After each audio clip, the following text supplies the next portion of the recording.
Ini kita dulu ya. Baik. Bismillahirrahmanirrahim. Assalamualaikum warahmatullahi wabarakatuh.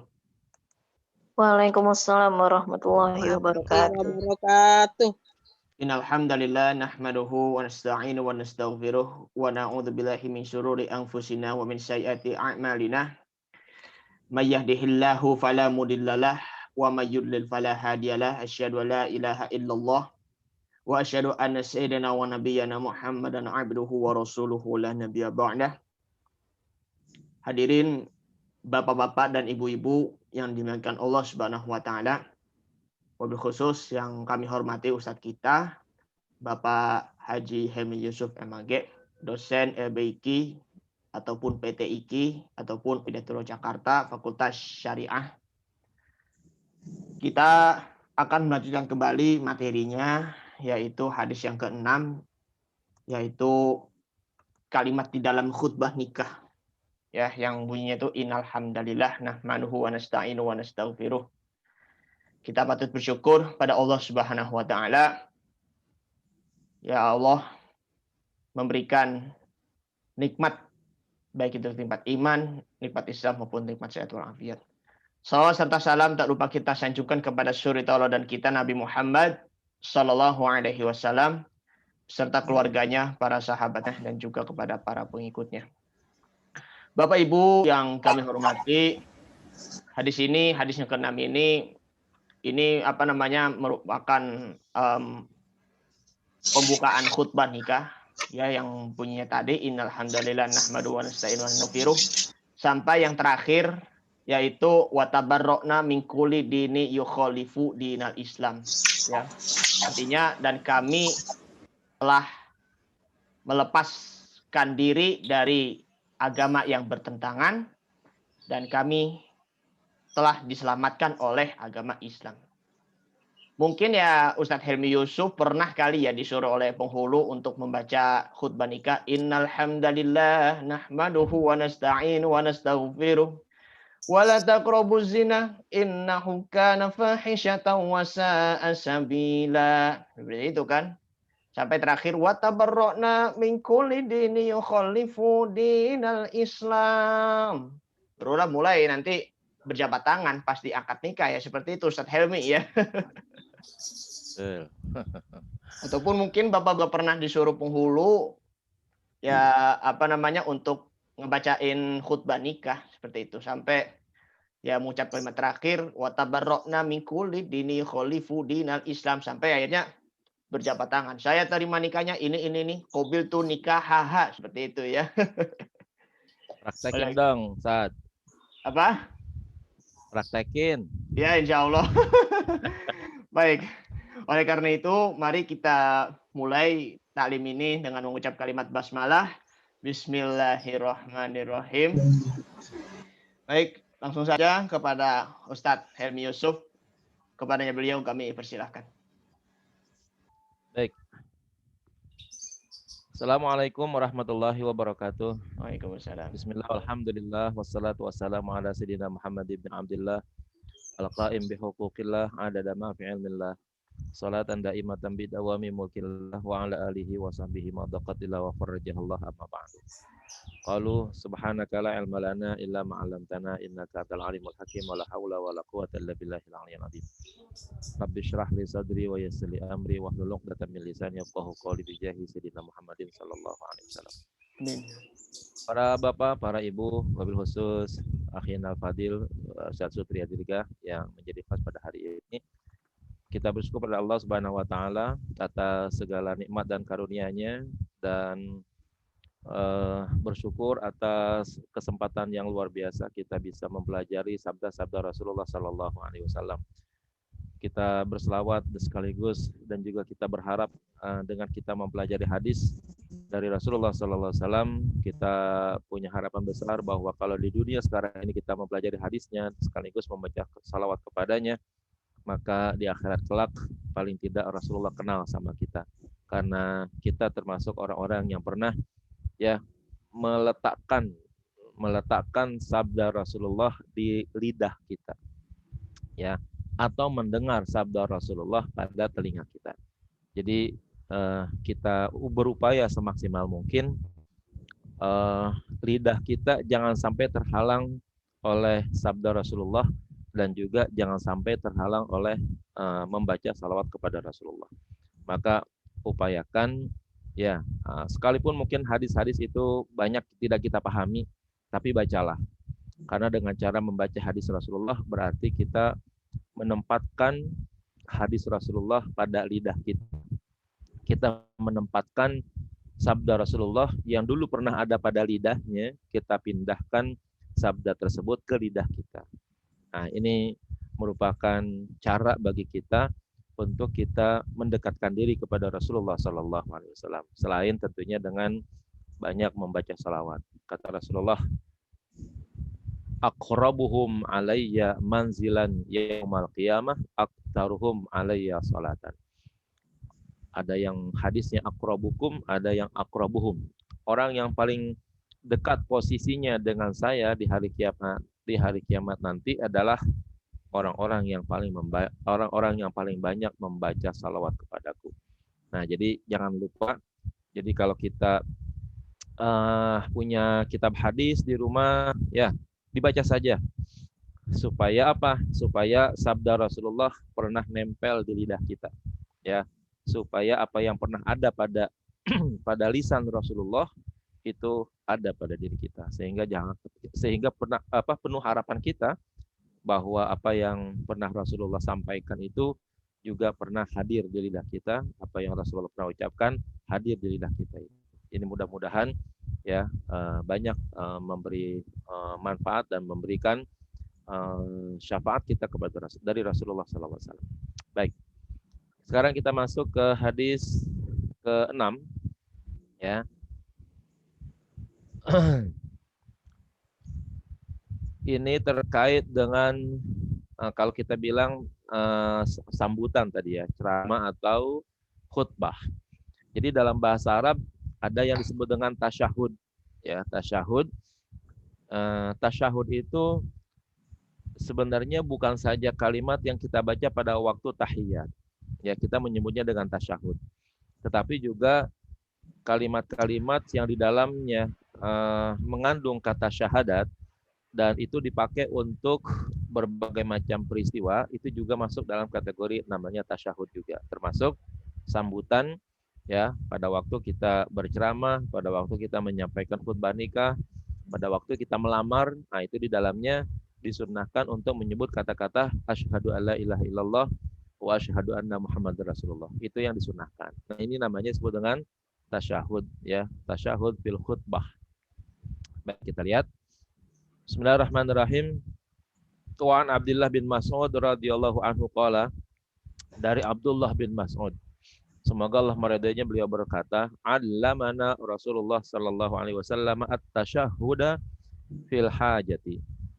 Rasulullah mengajarkan kita ya tentang mengucapkan tasyahud, tentang mengucapkan syahadah fil hajati, di dalam segala hajat.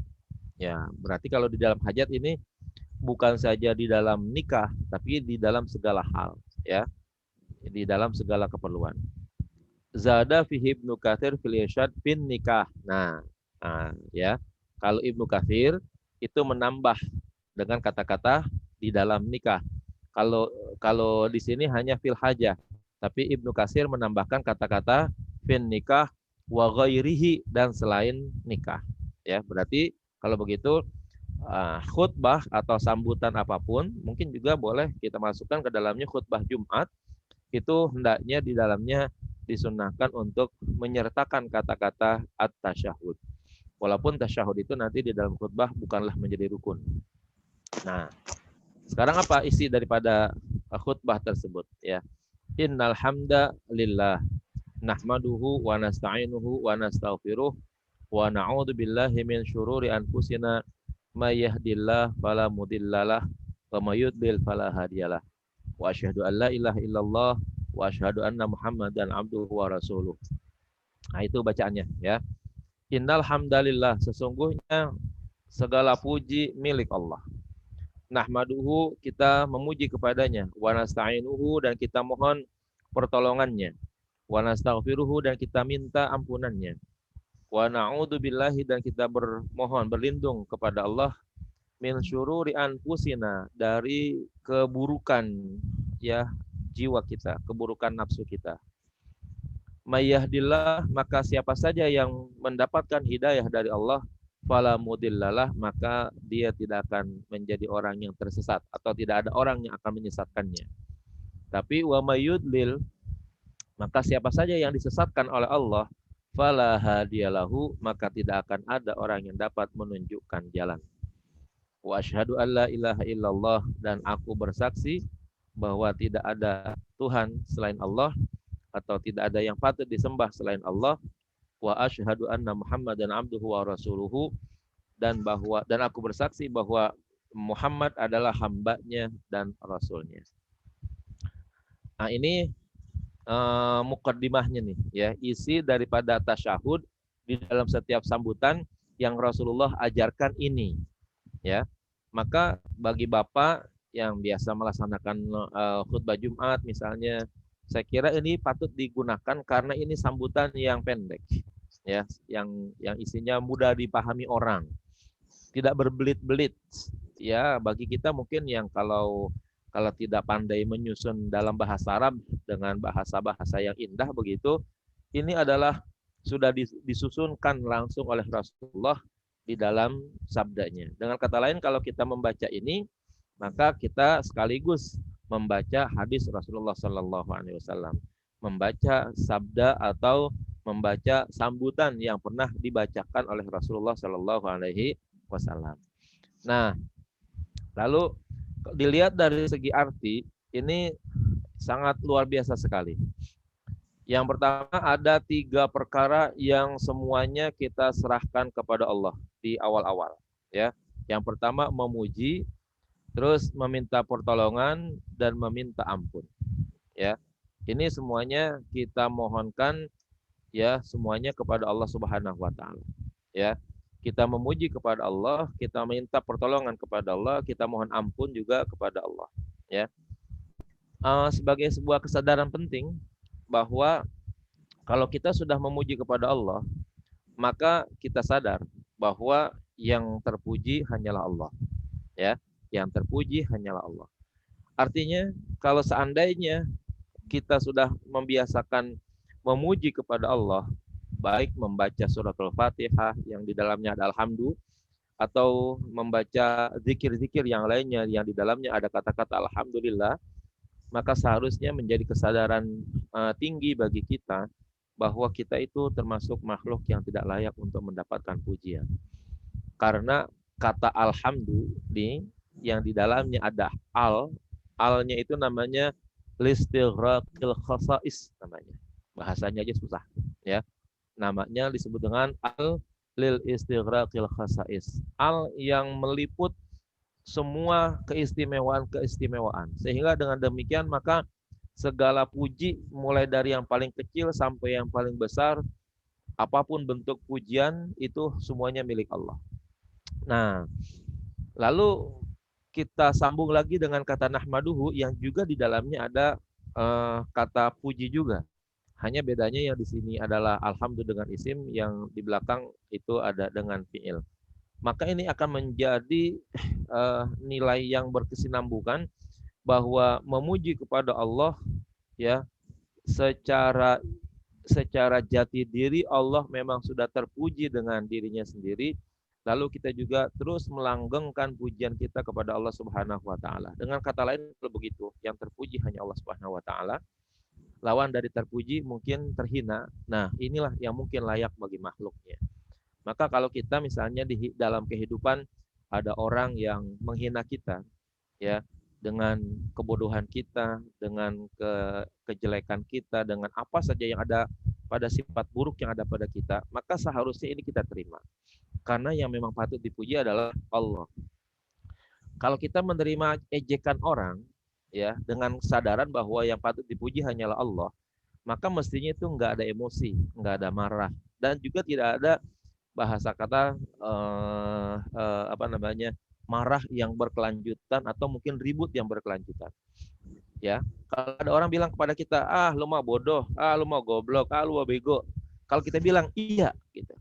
Saya bodoh, saya bego, saya goblok, itu selesai udah urusannya. Itu orang mau nyela apa lagi kalau begitu? Orang udah kita iyain kok begitu. Dengan kesadaran bahwa yang terpuji hanyalah Allah, yang bodoh adalah saya, yang bego adalah saya, itulah seperti itu. Kalau kita terima itu sebagai celaan dengan menyadari bahwa yang hanya terpuji adalah milik Allah, maka sesungguhnya kita nggak perlu marah. Dijelekin orang, jelek loh. Kita jawab, iya memang saya jelek karena yang terpuji hanya Allah. Yang indah, yang cantik hanyalah Allah. Itu begitu. Maka selesai seharusnya. Nggak ada bahasa sakit hati, bahasa marah, dan lain sebagainya. Kenapa? Menyadari bahwa yang terpuji hanyalah Allah, yang cantik, yang indah, yang bagus hanyalah Allah. Kita mungkin yang jeleknya. Begitu ya. Dengan cara demikian, maka kalau ada orang yang menghinakan kita, membuli kita dengan apa saja, bahasa sekasar apapun, kalau itu kita terima dengan kesadaran bahwa yang patut dipuji hanyalah Allah, sesungguhnya tidak akan ada rasa sakit yang akan tersimpan di hati kita. Kenapa ada rasa sakit ketika orang mencaci maki kita, menjelekkan kita, membuli kita?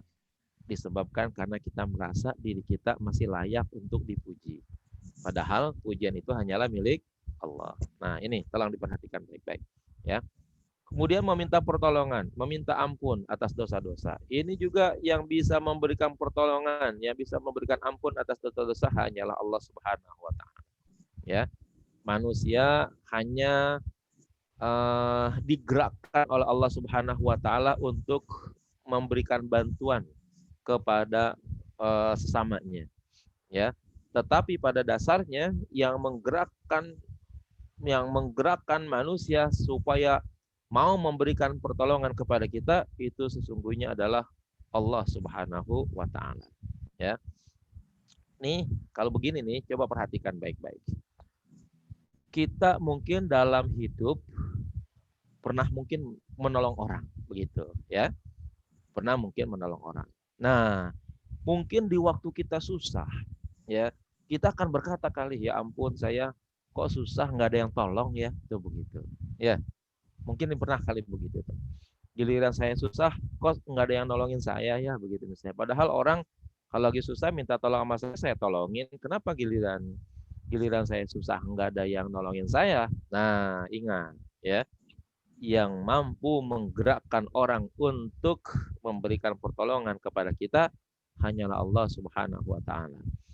Sebelum Allah memberikan perintah kepada jiwa-jiwa orang untuk menolong kita, maka jangan berharap akan ada orang yang menolong kita. Nah, maka kalau para nabi, para rasul, para aulia, terus para alim ulama termasuk, banyak di antara mereka yang meminta pertolongannya memang betul-betul kepada Allah. Nggak ada yang minta pertolongan kepada sesama manusia. Bahkan Jibril pernah memberikan pertolongan kepada Nabi Ibrahim ketika Nabi Ibrahim akan dibakar oleh Raja Namrus. Ya, itu Jibril sudah datang kepada Nabi Ibrahim di saat Nabi Ibrahim pada detik-detik terakhir akan dibakar. Ya, wahai Ibrahim, maukah engkau aku bantu untuk aku ya, bahasa kata tuh obrak-abrik ini ya, kayu yang sudah dipasang oleh Raja Namrus. Ibrahim menolak. Tidak, saya tidak butuh pertolongan kamu. Yang saya butuh adalah pertolongan Allah Subhanahu wa taala. Ya. Ini ternyata luar biasanya adalah bedanya pertolongan Jibril dan bedanya pertolongan Allah di mana? Ya. Kalau Jibril memberikan pertolongan kepada Nabi Ibrahim itu dengan cara menghentikan secara totalitas apa yang Namrus inginkan. Ya, sehingga pada waktu itu Jibril sudah berencana untuk istilahnya mematikan api, memporak-porandakan kayu sehingga Nabi Ibrahim tidak jadi kebakar.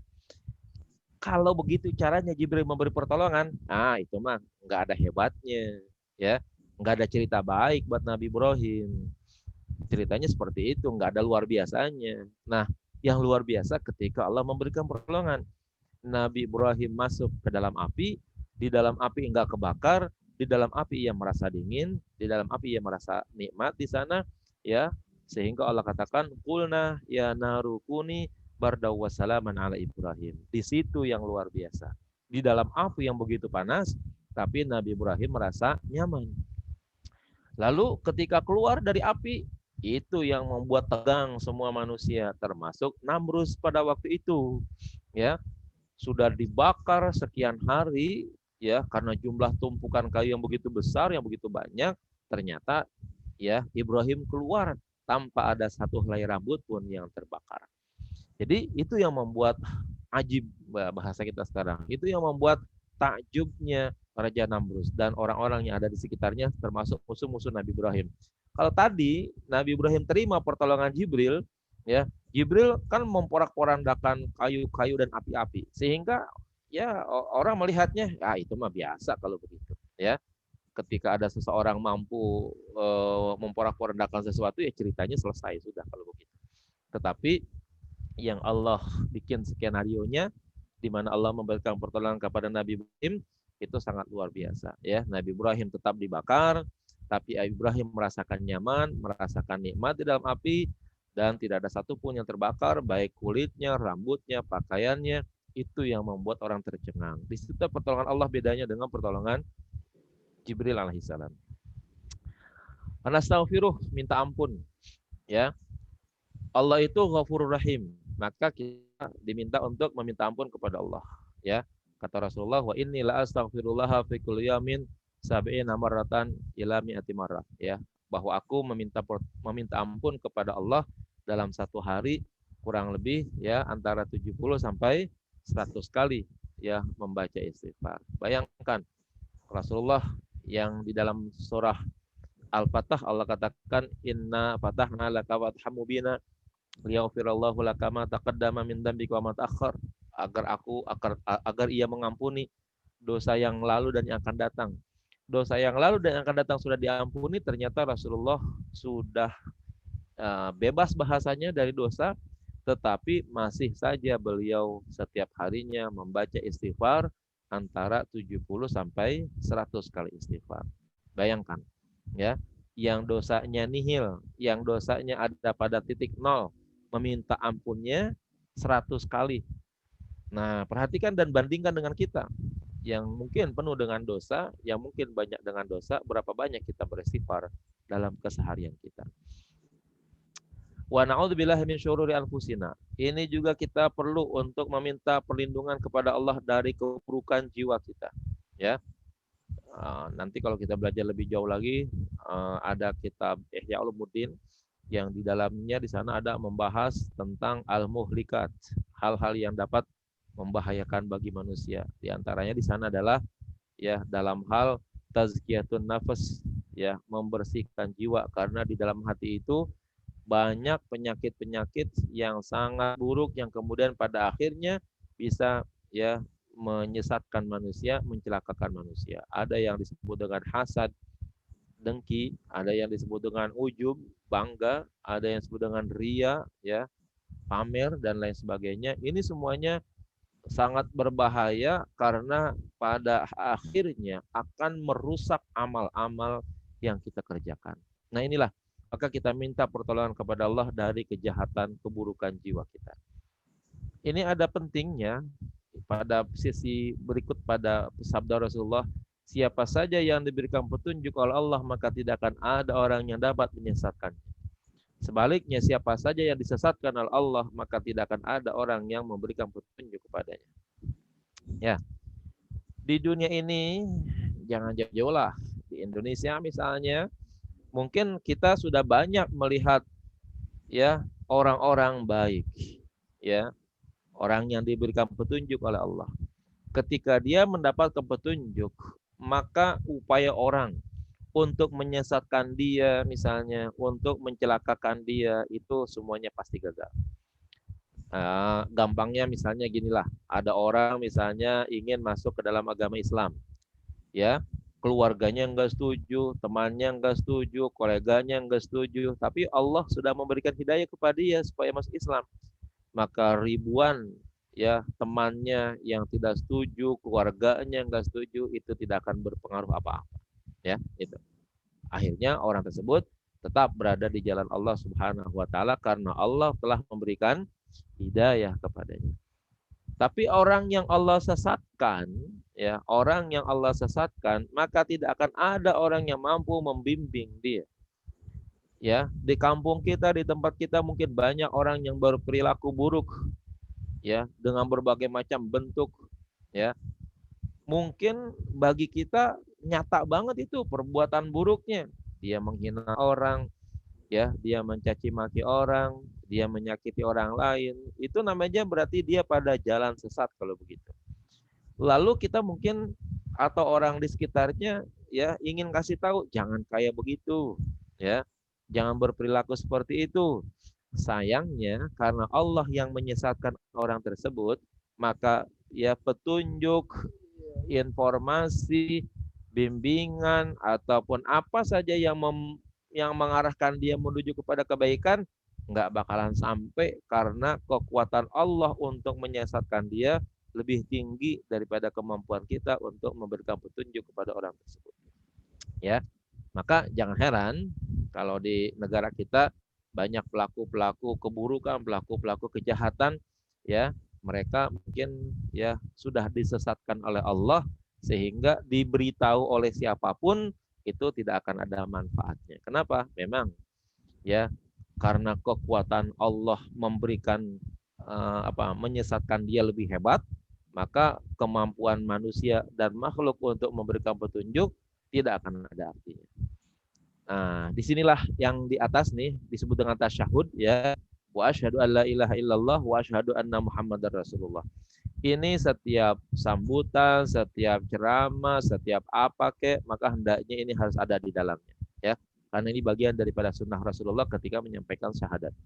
Nah, kemudian Rasulullah melanjutkan wa yaqra'u salasa ayatin, dan ia kemudian membaca ya 3 ayat, ya. Nah, 3 ayat itu nanti yang dimaksud ayat apa? Nanti di belakang ini, ya. Nah, nanti ayatnya ada. Rawahu Ahmad wal arba'ah, riwayat hadis adalah Imam Ahmad dan 4 imam hadis yang lain. Wa hasanahu Tirmidzi wal Hakim, dan dianggap hadis atau dihitung hadis sebagai hadis hasan oleh Imam Tirmidzi dan Imam Al-Hakim. Dengan demikian maka paling tidak ya status dan kedudukan hadis ini masuk dalam kategori hadis hasan, ya. Kita udah mempelajari itu apa hadis hasan, apa hadis sahih. Kemudian apa yang dimaksud dengan 3 ayat? Wal ayatu, yang dimaksud dengan ayat adalah ya ayuhan nasu taqu rabbakumul ladzi khalaqakum min nafsin wahidah, ya. Wa khalaqa minha, dan seterusnya ini, wa khalaqa minha zawjaha wa batha fiha wa batha minhuma rijalan katsiran wa nisaa wattaqullaha alladzi tasaaluna bihi wal arham innallaha kana 'alaikum raqiba. Nih sampai kata raqiba, ya. Jadi kalau ini betul-betul karena ini bab nikah, maka ayatnya ini yang dipakai, ya. Surah An-Nisa ayat 1. Saya ulangi, ya ayyuhalladzina amanu taqu rabbakumul ladzi khalaqakum min nafsin wahidah wa khalaqa minha zawjaha wa batha minhuma rijalan katsiran wa nisaa wattaqullaha alladzi tasaaluna bihi wal arham innallaha kana 'alaikum raqiba. Dilanjutkan lagi, ya ayyuhalladzina amanu taqullaha haqqa tuqatih, ya, wa la tamutunna illa wa antum muslimun, ya. Terus yang berikutnya, ya ayyuhalladzina amanu taqullaha wa qulu qawlan sadida. Berikutnya yuslih lakum a'malakum wa yaghfir lakum dzunubakum kama yuti'illahu wa rasulahu faqad faza fauzan azima. Nah, ini yang biasa dipakai kalau untuk apa? Sambutan ya pernikahan. Dan ini biasanya ada pada khutbah nikah nih, ya. Jadi di kalangan kita, wabil khusus yang saya tahu di kalangan orang Betawi begitu, itu ada 3 sambutan, ya. Ada sambutan dari kelompok atau mempelai pria, terus ada sambutan dari kelompok atau mempelai wanita, dan ada khutbah nikah, ya, khutbah nikah. Disertai dengan ini ya, apa? Silat palang pintu itu, gitu ya. Itu campuran budaya lah kalau itu, ya. Campuran budaya ya. Itu artinya setiap budaya boleh menambahkan sesuatunya supaya lebih meramaikan saja begitu. Berikutnya kada fi syarhi wa fil irsyad li Ibnu Katsir. Demikian yang ada di dalam kitab syarh hadis tersebut dan juga di dalam kitab Al-Irsyad karya Ibnu Katsir ya. Nah, ini berarti lengkapnya hadis sedemikian. Nah, ini para bapak dan para ibu mungkin, tapi yang saya harapkan sih para bapak yang mungkin bertugas sering melaksanakan khutbah Jumat. Kalau khutbah Jumat ayatnya disesuaikan ya. Para bapak nih yang misalnya membahas apa, tinggal ganti aja ayatnya ya. Kalau membahas tentang puasa ya ayyuhalladzina amanu kutiba alaikumusiyam misalnya begitu ya. Nah, ini karena Nabi sedang mengajarkan kita dalam hal terkait masalah pernikahan, maka inilah yang diajarkan ayatnya ya, supaya dimasukkan ayat tersebut dalam sambutan pernikahan. Diturunkan ke bawah Pak Setria. Ya. Ada al-ayat fi nafsil hadis, masukkan atau menghitung beberapa ayat di dalam hadis itu sendiri ya. Artinya nih bahwa ayat-ayat yang ada di sini nih memang Nabi yang menentukan gitu. Nabi yang mengatur, Nabi yang memasukkannya, Nabi yang menuliskannya atau memasukkannya di dalam khutbah itu sendiri, di dalam hadis tersebut. Artinya kalau begitu betul-betul bahwa sambutan tersebut sudah betul-betul menjadi hadis ya, diajarkan oleh Rasulullah bagi kita untuk menggunakannya dalam sambutan-sambutan. Jadi sekali lagi para bapak yang biasa menggunakan atau menyambut atau disuruh ya sambutan, disuruh khutbah dan lain sebagainya, itu pembukaannya boleh dibaca ya, bebas, tapi ayatnya mungkin nanti disesuaikan. Ya, kalau membahas tentang apa, lihat ayat Al-Qur'annya tentang apa, nah silakan diganti gitu ya. Kemudian wa qauluhu fil hajati, kata pengarang di dalam hajah, di dalam kata-kata al-hajah, amun likulli hajatin. Nah, itu berlaku umum bagi setiap keperluan. Jadi khutbah tersebut ya yang Nabi ajarkan supaya kita menyampaikan khutbah atau pembukaan dalam segala keperluan. Keperluannya keperluan apa? Nah, di sini katakan amun likulli hajatin, itu berlaku umum bagi setiap segala hajat. Berlaku umum bagi setiap segala keperluan. Jadi mau sambutan apa sajalah ya, itu yang diajarkan oleh Nabi itu ya. Nah, tinggal nanti apakah perlu ada ayat yang menyesuaikan situasi dan kondisi serta acaranya. Nah, silakan diatur ya. Hadisnya diatur, ayatnya diatur supaya nanti ya matching gitu ya antara sambutan dengan ayat yang dipakai. Yang ada pada ayat atau pada hadis ini, karena Nabi mengajarkannya untuk acara pernikahan, babnya bab nikah, maka itu ayat ini erat kaitannya dengan masalah pernikahan. Nah, nanti kalau kita bahas tentang puasa, tentang sabar, tentang apa segala macam begitu, nah tinggal cari ayatnya yang berkait dengan puasa, yang berkait dengan sabar. Wa minha an-nikah, dan di antara hajat tersebut adalah nikah ya. Nah, ini yang Nabi contohkan langsung tuh ayat nikah itu. Wa qad sarraha bihi, dan Nabi telah menjelaskannya ya dengan sambutan tersebut dengan yang terkait dengan masalah nikah. Fi riwayatin kama dzakarnahu, sebagaimana telah kami sebutkan di atas. Wa akhrajal Baihaqi, dan Imam Baihaqi meriwayatkan annahu qala ya, bahwa berkata Syu'bah, qultu li Abi Ishaq, aku berkata kepada Abu Ishaq, hadhihi khutbatun nikah, ini adalah khutbah nikah, wa ghairuha, dan juga selain nikah. Qala, beliau berkata, fi kulli hajatin, oh bukan saja pada nikah tapi juga pada setiap keperluan. Wa fihi dalalatun, dan pada hadis tersebut ya ada petunjuk, ada dalil ala sunniyati dalika, atas sunnahnya membaca khutbah fin nikahi wa ghairihi, baik dalam proses pernikahan maupun dalam peristiwa-peristiwa yang lain. Nah, dengan kata lain kalau begitu sambutan di atas tuh ya, tasyahud di atas itu bisa kita gunakan sebagai khutbah ya, baik nikah maupun yang lainnya, dan itu menunjukkan sunnah. Nah, jadi kalau kita ngomong di depan orang, paling tidak bacalah itu ya. Membuka mukaddimahnya itu dengan cara alhamdulillah nahmaduhu wa nasta'inuhu dan seterusnya. Wa yakhtubu bihal aqidu bi nafsihi halal aqdi, dan berkhutbah dengan hamdalah dengan hadis di atas. Al aqidu orang yang berakad bi nafsihi pada dirinya sendiri, halal aqdi pada waktu dia melaksanakan akad.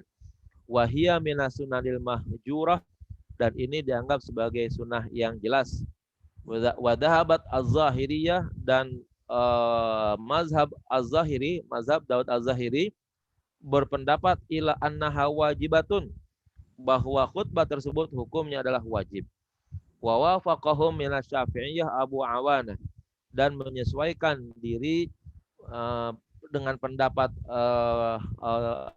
kelompok mazhab Zahiriyah dari kelompok atau dari mazhab Imam Syafi'i atau mazhab Syafi'iyah oleh Abu Awanah.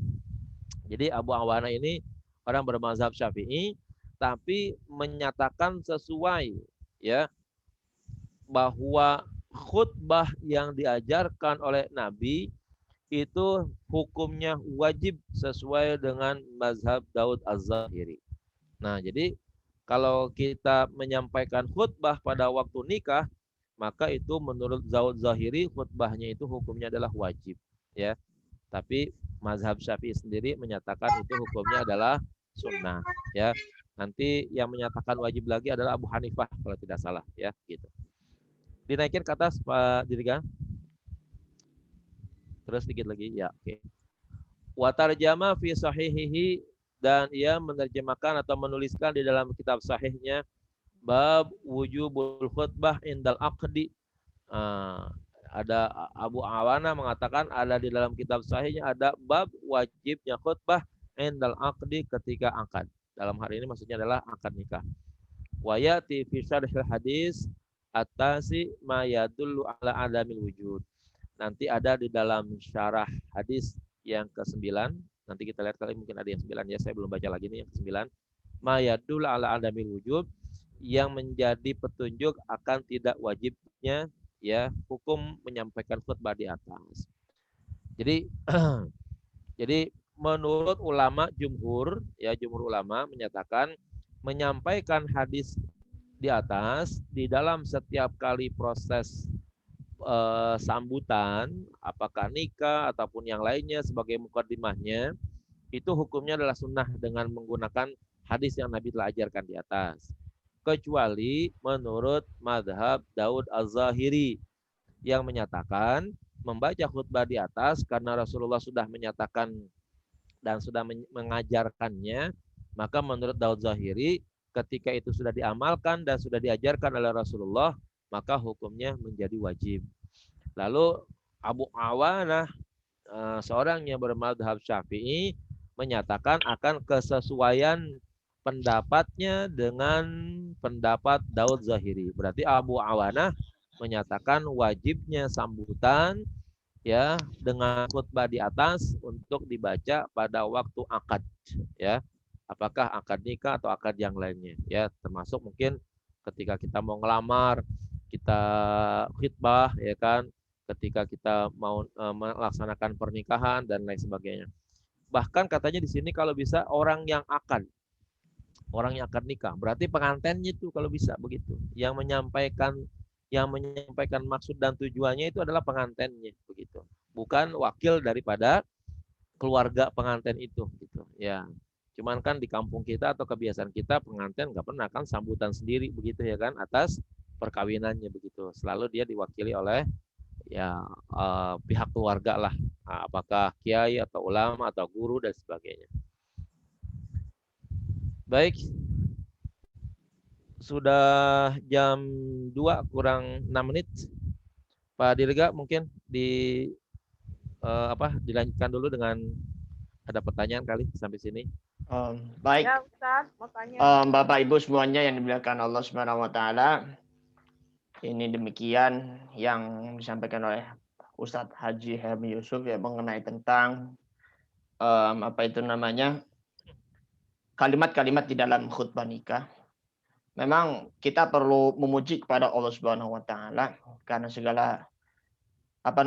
segala puji hanya milik Allah.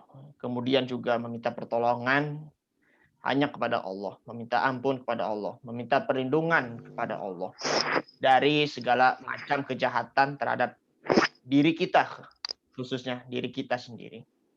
Jadi memang kalau di dalam setiap khutbah Jumat ataupun khutbah nikah ataupun yang di dalam mukadimah ketika kita mengisi tausiah ataupun mengisi kultum, itu perlu kita mengucapkan kalimat ini supaya kita bisa menegakkan kalimat tauhid la ilaha illallah Muhammadur Rasulullah agar ketauhidan kitanya itu akan semakin terjaga. Baik Bapak Ibu yang dimuliakan Allah, kita akan membuka sesi pertanyaan. Dimohon untuk bertanya dulu, silakan. Dari Bu Nena dulu ya, tadi ya. Ya. Bu Nena. Suaranya Bu. Ini udah. Suaranya kecil. Ya. Ya, Iya, silakan Bu Nena. ini Ustadz bahwa Mukadimah menyampaikan satu ayat dan satu hadis itu diberikan pelajaran pada waktu kita belajar di pendidikan mubaligh dan mubalighoh. Terus yang suka bingung nih karena kalau ayat kan suka agak-agak mudah gitu dicari ya dengan momen acara hari itu acara pelajaran hari itu apa gitu. Cuman yang suka bingung hadisnya gitu Ustadz. Kadang-kadang hadisnya suka ada yang dinetralkan aja, itu mulu hadisnya. Hadis supaya matching gitu Ustadz. Matching. Iya. Kan Ustadz. Hadisnya memang kudu pinter nyari hadis ya. Maka kalau begitu kalau kita masih berpegang kepada buku-buku, mau nggak mau kita harus beli bukunya, kitab-kitab hadisnya.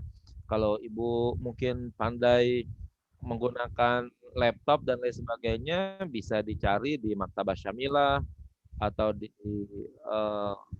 Waqfia ya, kalau nggak salah begitu, kitab-kitab hadis. Ya, Waqfia betul ya. Namanya Waqfia begitu. Nah, itu kumpulan kitab-kitab sedunia ada di situ seluruhnya. Nah, tinggal cari. Tapi memang ya itu bukan hal yang enteng untuk mencari dan menyesuaikan atau membacakan hadis yang pas dengan acara-acara yang kita laksanakan begitu. Itu butuh kepandaian tersendiri gitu ya. Ya kadang-kadang saya juga kudu nyari susah begitu untuk mendapatkan hadis-hadis yang sesuai dengan acara yang sedang kita laksanakan begitu ya. Memang tidaklah mudah mencari hadis ketimbang mencari ayat-ayat Al-Qur'an begitu. Begitu Bu. Iya. Ya. Iya, hadisnya khairun nas anfa'uhum linas terus. Ya itu namanya kalau gitu sama orang Wahabi sama tuh ya. Kalau orang Wahabi kan hadisnya kullu bid'atin dolalah wa kullu dolalatin finnar. Ya kan? Ya kalau bisa gantilah, disesuaikan dengan momennya begitu ya. Jangan itu melulu gitu ya kan. Mayuridillahu bihi khairan yufaqihu Ya apa aja yang pas dengan itu. Kalau mayuridillahu bihi khairan mungkin itu buat pengajian, ahli ya kan. Nanti banyak hadis-hadis yang kita butuhkan untuk setiap acara atau momen begitu. Maka penting rasanya kita membuka-buka kitab hadis tematis, hadis-hadis tarbawi dan lain sebagainya yang memang bersesuaian dengan momen-momen yang kita hadapi. Ya, ada lagi? Silakan. Ya, berarti tidak ada unsur dosa gitu Ustaz ya dengan ya, tidak sih. Cuma nanti kalau istilahnya begini, Bu. Kalau ada satu kegiatan isi hadisnya tidak matching begitu, kayaknya kagak pas aja rasanya. Ada kayak tadi misalnya ada acara akdun nikah. Ya, ada akdun nikah. Habis baca alhamdulillah nahmaduhu wa nasta'inuhu baca ayat kan Ittaqullaha haqqa tuqatih wa qulu qawlan sadida. Lalu baca hadisnya innamal a'malu binniyat. Ya. Boleh nggak baca hadis itu? Boleh. Boleh aja ya. Nanti Pas. matching-matchingin aja, dipantes-pantesin aja gitu kan. Nah, tapi apakah tidak ada hadis yang pas untuk melaksanakan akad nikah dengan hadis-hadis yang memang pernah Rasulullah sampaikan. Nah, kita udah belajar di atas tuh ada tuh ya. Tunkahul mar'atu li arba'in, ada tuh. Itu juga pantas itu untuk dibaca pada acara akad nikah ya kan dan lain sebagainya. Oke. Ya, syukran Ustaz. Afwan. Baik, ada pertanyaan, silakan ibu-ibu, bapak-bapak. Ada Ustaz. Silakan Pak Baik, Zulhilman. Zul ya. Saya Zulhilman Ustaz. Ya, silakan. Bisa dibuka dulu videonya, Pak. Baik.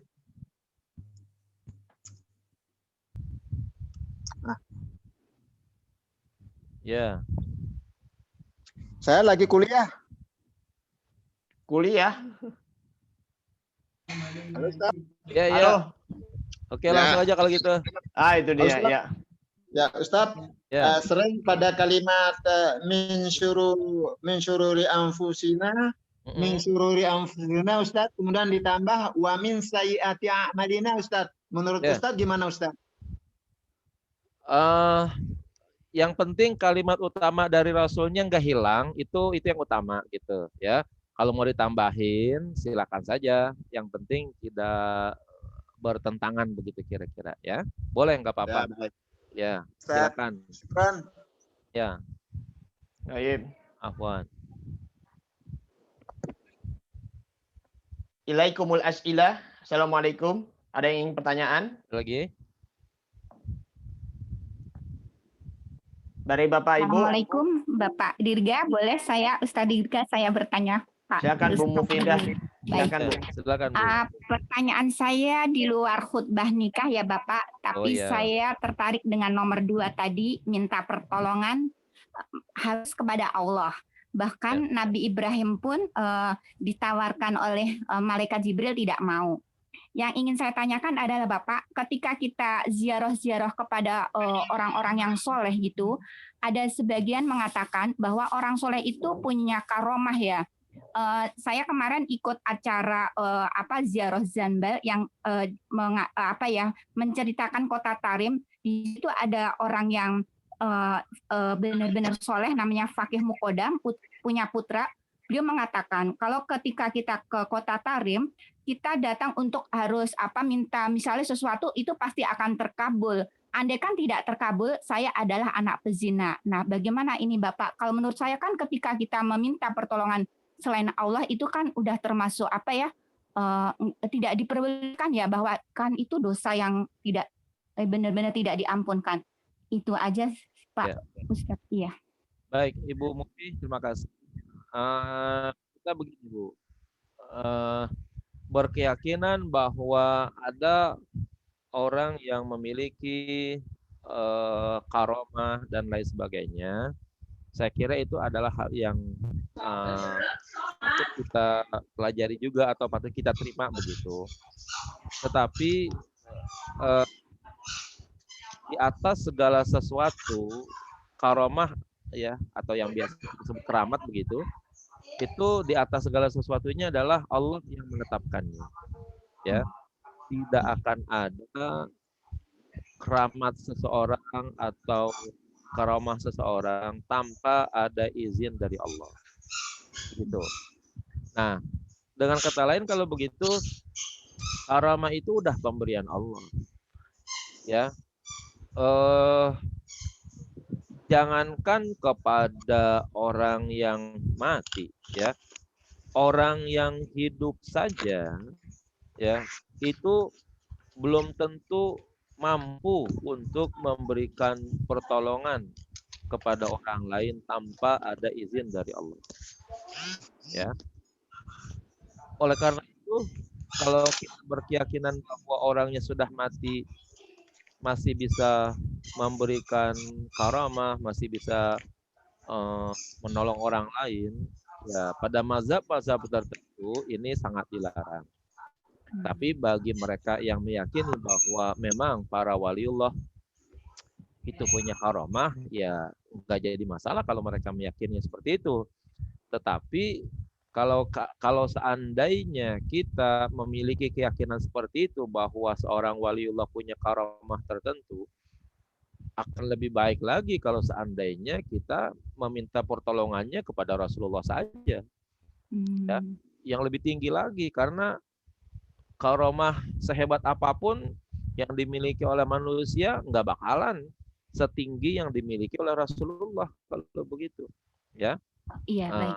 Ya kan begitu. Sehingga kalau begitu, kalau ada apa-apa, ya kita lebih baik bertawasulnya kepada Rasulullah, jangan bertawasul kepada ya wali-wali yang punya keramat tersebut, karena pasti kedudukannya di bawah Rasulullah kalau begitu.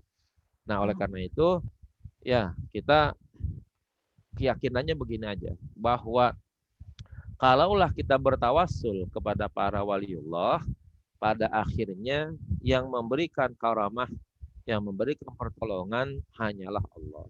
Ya, orang yang sudah meninggal itu sudah menduduki posisinya pada keadaan yang ada pada dirinya. Ya, dia mungkin tidak akan lagi bersibuk-sibuk dengan urusan manusia yang bukan pada alamnya. Ya, jadi andaikan ada orang yang sudah meninggal dunia, lalu dia memiliki kehormatan, kemudian ia berada di alamnya sana, saya kira dia akan lebih menikmati kenikmatan yang ia miliki dibandingkan kalau dia sendiri ya bertugas atau melakukan tindakan, melakukan pekerjaan bagi kehidupan orang lain begitu, ya. Di dalam hadis Nabi katakan orang yang selamat dalam kubur, Nabi mengatakannya kata-kata dengan naumatul arus, katanya. Tidurlah kamu sebagaimana tidurnya pengantin. Bayangkan itu.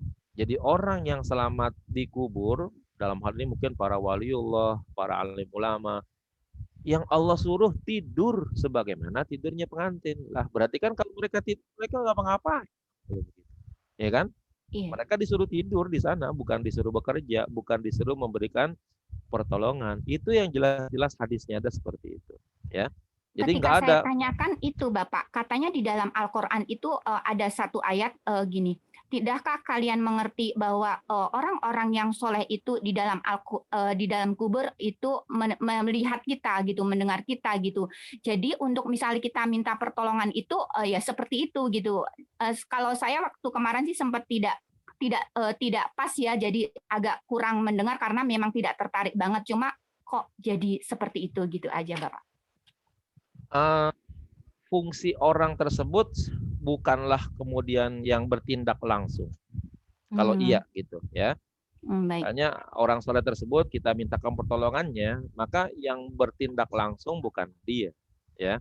Tapi kita istilahnya tawasul itu. Ya, bertawasul itu kan artinya meminta supaya permohonan kita itu orang soleh ini yang menyampaikannya begitu. Ibu mungkin bisa memahaminya begini kira-kira. Kalau kita pengen bertemu dengan Presiden Jokowi, mungkin kita nggak bisa langsung masuk ke istana. Tapi kita mungkin ada siapa orang dalam yang bisa kita dekati untuk kemungkinan besar kita bisa bertemu langsung dengan Jokowi melalui orang tersebut. Gitu. Ya kan? Misalnya kita punya teman yang bekerja di istana begitu, bisa nggak kita bertemu dengan Presiden Jokowi untuk bincang sebentar, sekedar ngopi, sekedar foto gitu misalnya buat kenangan. Nah, orang tersebut dekat dengan kita dan juga dekat dengan Jokowi. Gitu kan?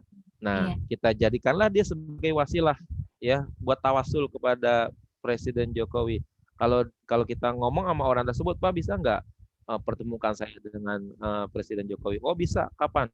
Hari Senin. Besok Pak Jokowi ada luang waktu untuk ngopi dan kita bisa foto bersama. Itu caranya seperti itu. Kalau kita nyelonong sendiri ke istana kelihatannya agak rumit. Ya.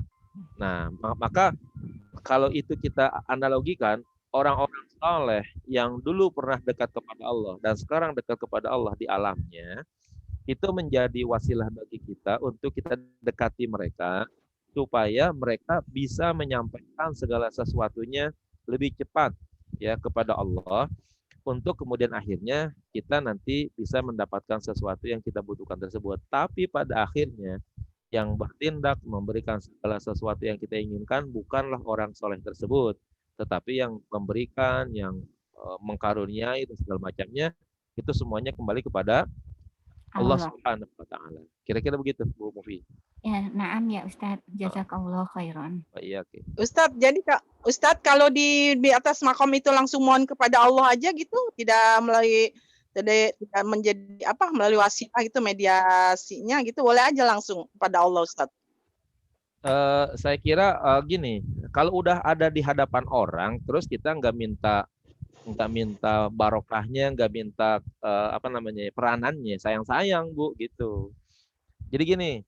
Iya. Tadi kita punya teman misalnya seseorang yang dekat dengan Jokowi begitu. Untuk kita ketemu dengan Presiden Jokowi, kita teman-teman baik nih orang, ya kan? Kita kenal sama dia. Kita udah ada di depannya gitu.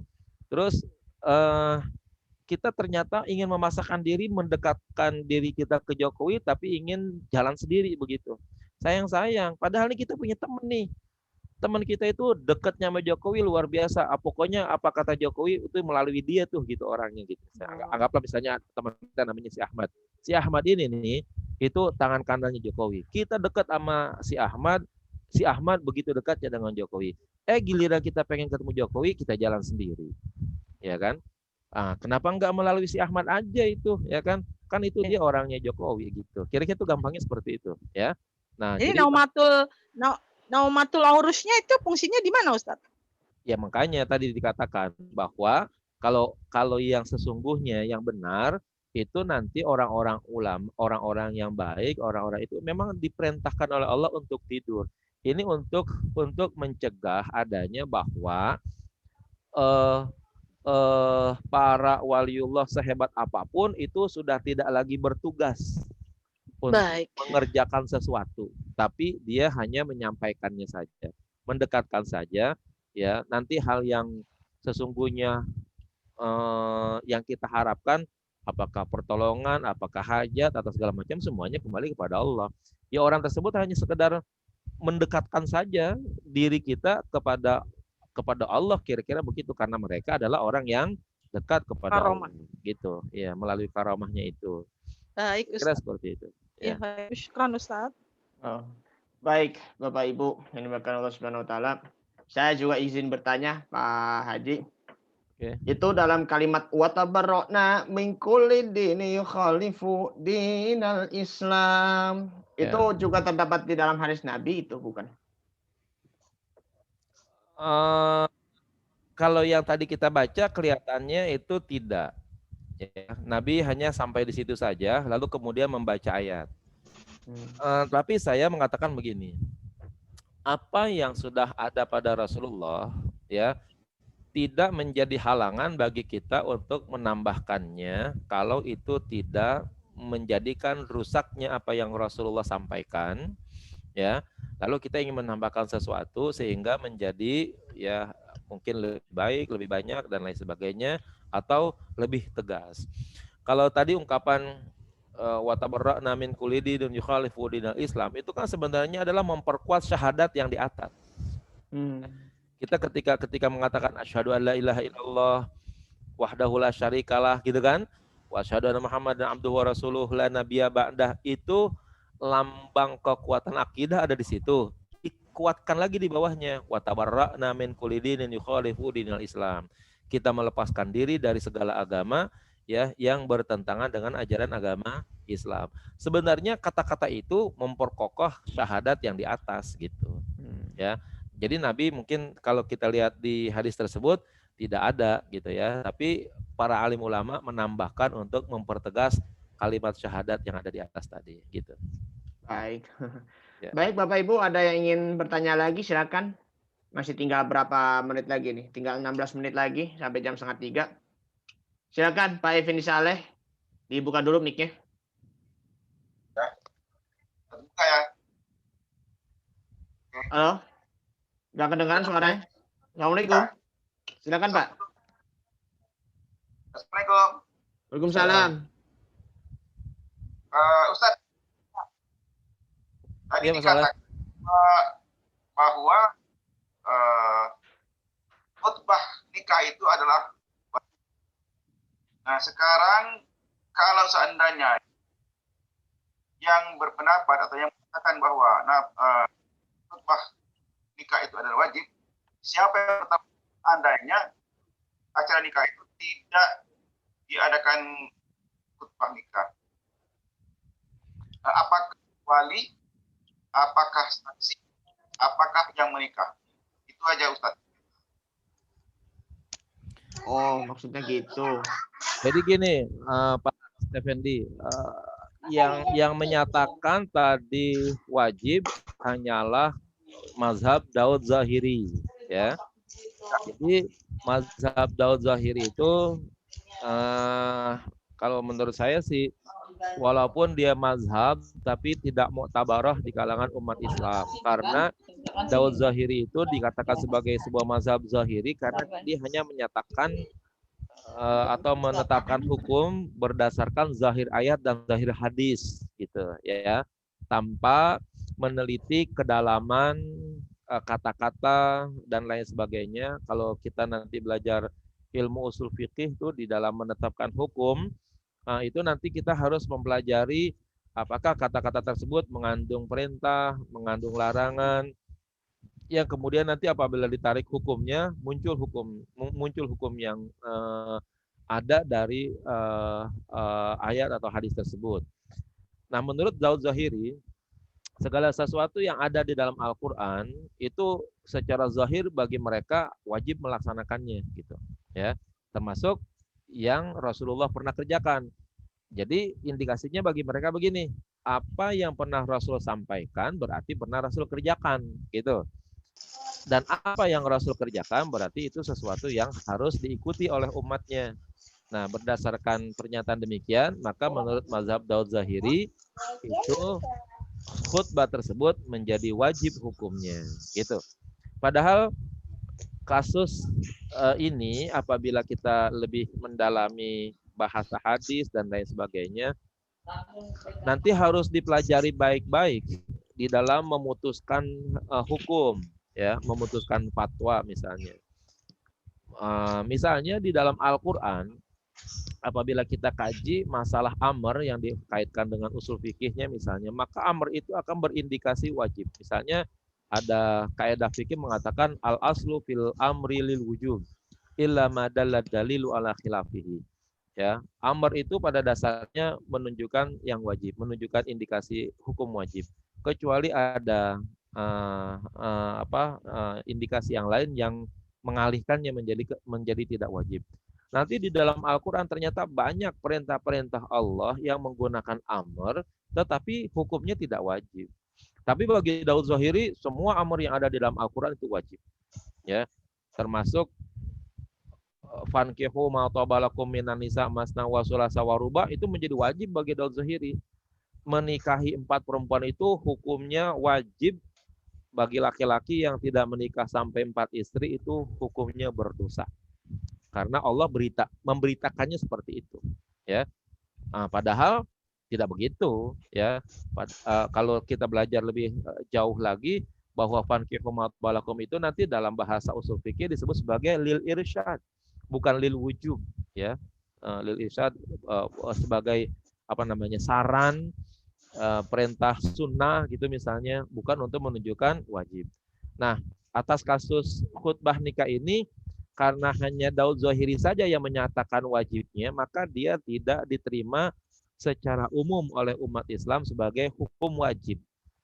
Jadi kalau tadi Pak Effendi bertanya begitu, ya artinya tidak bisa direalisasikannya sebagai sebuah kewajiban gitu jadinya, karena hanya Daud Zahiri saja yang menyatakan wajibnya. Mazhab Syafi'i misalnya, mazhab Hanafi, mazhab Ahmad bin Hambal yang lebih populer kelihatannya itu tidak menyatakan wajibnya menyampaikan khutbah tersebut, ya, hanya sunnah saja. Gitu Pak Fendi. Gimana Pak? Puas Pak ya? Ya. Baik, tinggal 10 menit lagi. Ada yang ingin bertanya lagi? Bapak Ibu? Tinggal 10 menit lagi. Kalau tidak ada, dicukupkan saja Pak. Pak Ustaz Putri ya. Baik, kalau tidak ada ya kita cukupkan dulu. Ya. Wa tabarrona min kulli dini ukhalifu dinal Islam. Alhamdulillahirabbil alamin. Silakan ditutup dulu Ustaz. Baik, para Bapak, para Ibu, para sahabat, terima kasih atas kebersamaannya pada hari ini. Mudah-mudahan dengan hadirnya kita di kajian hadis via Zoom ini, hari kita bisa bertambah barokah. Kata Rasulullah, Amin. tidak ada satu hari yang saya lewati yang di dalamnya saya tidak menuntut ilmu yang bisa mendekatkan diri saya kepada Allah, maka hari tersebut tidaklah mengandung keberkahan bagi saya. Nah, kita termasuk yang sudah menjadikan hari kita ini diisi sesaat dengan menuntut ilmu dengan situasi dan kondisi yang sekarang ini, maka inilah yang mungkin dapat kita laksanakan. Mudah-mudahan tidak mengurangi ya nilai dan fadilah menuntut ilmu sebagaimana yang menjadi Rasulullah Sallallahu Alaihi Wasallam. Saya berucap banyak terima kasih kepada semua Bapak Ibu yang siap hadir pada hari ini, bersedia hadir. Mudah-mudahan kehadirannya menambah keberkahan dan tidak bosan. Kita akan laksanakan setiap hari Rabu dan hari Senin ya untuk kita mengkaji mustalah hadis dan hadis Islam. Mudah-mudahan berikutnya kita dalam keadaan sehat walafiat, kita bisa melaksanakan kembali kajian hadis kita. Terima kasih atas penyampaian yang kurang baik, mohon dibukakan pintu maaf yang seluas-luasnya. Kita tutup dengan kafaratul majelis. Subhanallahumma wa bihamdika asyhadu an la ilaha illa anta astaghfiruka wa atubu ilaik. Muhammad walhamdulillahirabbil alamin. Mohon maaf. Assalamualaikum warahmatullahi wabarakatuh. Waalaikumsalam warahmatullahi wabarakatuh. Baik, demikian apa yang disampaikan dari Ustadz Haji Helmi Yusuf. Ini tadi ada pertanyaan mau minta nomor HP-nya nih dari Muhammad Rizkon. Boleh apa ya saya nge-share nomor HP Bapak ya Pak ya? Siap, ya silakan. Boleh. Untuk Pak Rizkon ataupun yang lain-lain bisa di nomor 0856 7140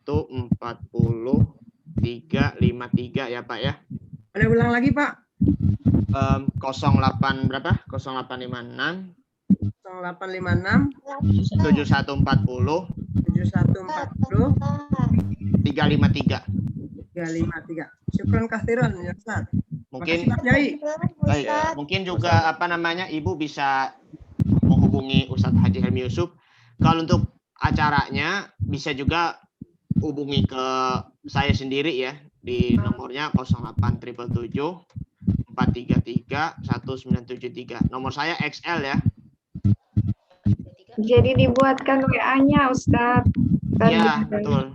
Jadi yang berkenan yang mau ikut hadir bisa untuk hubungi ke Dirga sendiri ataupun Ustadz Haji Helmi Yusuf gitu. Ustadz Sutria beri apa namanya Pak?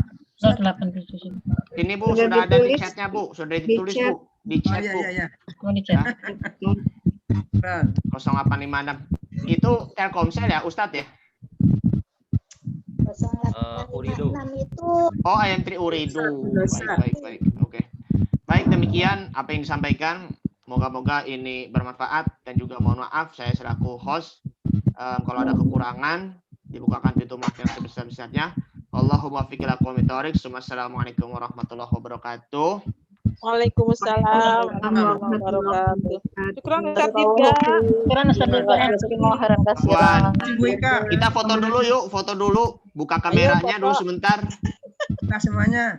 Ya, buka kamera dulu ya, Bu Kinana, Bu Fauzia, Bu Habibah, Pak Ari, Bu Nur Hidayah, Bu Ika, Bariskon, Pak Heri, Bu Tri, Bu Mariati, Bu Penny, Kalau pakai MR Al-Banjari siapa tuh? Majid Salim ya? Bunda Latifah. Saya tuh. Saya pakai foto itu aja ya juga. Gak apa-apa Bu, buka videonya. Ya sudah, seadanya dulu deh. Yo, Mas 1, Alena, apa kabar? 2, 3. Ya, sekali lagi. 1, 2, 3. Gaya bebas, Bu. Gaya bebas. Allahu Akbar. 1, 2, 3. Magdalena. Gimana kamu? Oke. Baik. Terima kasih. Kita tutup dulu ya. Kan Bu. Syukran Ustadz Dirga. Afwan. Syukran. Syukran, Ustaz.